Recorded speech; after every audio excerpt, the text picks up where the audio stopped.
ସାମ୍ରାଜ୍ୟବାଦର ବିରୋଧ। ଭାରତ ଉପନିବେଶବାଦ ଓ ସାମ୍ରାଜ୍ୟବାଦର ଘୋର ବିରୋଧୀ ଅଟେ। ତେଣୁ ଏସିଆ ଓ ଆଫ୍ରିକା ମହାଦେଶର ଉପନିବେଶମାନଙ୍କରେ ଚାଲିଥିବା ମୁକ୍ତି ସଂଗ୍ରାମକୁ ଭାରତ ପ୍ରୋତ୍ସାହିତ କରିଥିଲା।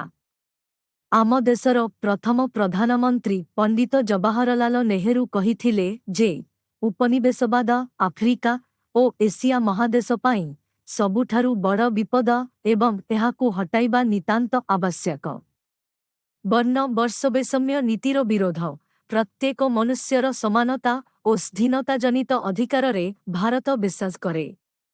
ଏଣୁ ଦକ୍ଷିଣ ଆଫ୍ରିକାର ସଂଖ୍ୟାଲଘୁ ଗୋରା ଶାସକଙ୍କର ବର୍ଣ୍ଣବୈଷମ୍ୟ ନୀତି ବିରୋଧରେ ଭାରତ ସ୍ୱର ଉତ୍ତୋଳନ କରିଥିଲା ଏବଂ ମସିହାରେ ସେଠାକାର ଗୋରା ଶାସନ ସହିତ ସମ୍ପର୍କ ଛିନ୍ନ କରିଥିଲା।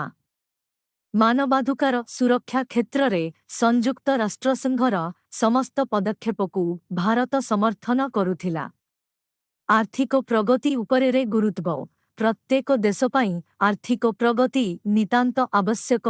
ଧନୀ ରାଷ୍ଟ୍ରମାନଙ୍କର ଗରିବ ରାଷ୍ଟ୍ରମାନଙ୍କୁ ଆର୍ଥିକ ସହାୟତା ଯୋଗାଇଦେବା କାର୍ଯ୍ୟଯୋଗ୍ୟ।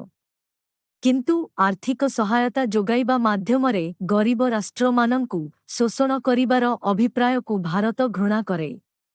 ଭାରତର ବିଦେଶୀ ନୀତିର 5ଟି ବିନ୍ଦୁ କ'ଣ କ'ଣ ଅଟେ?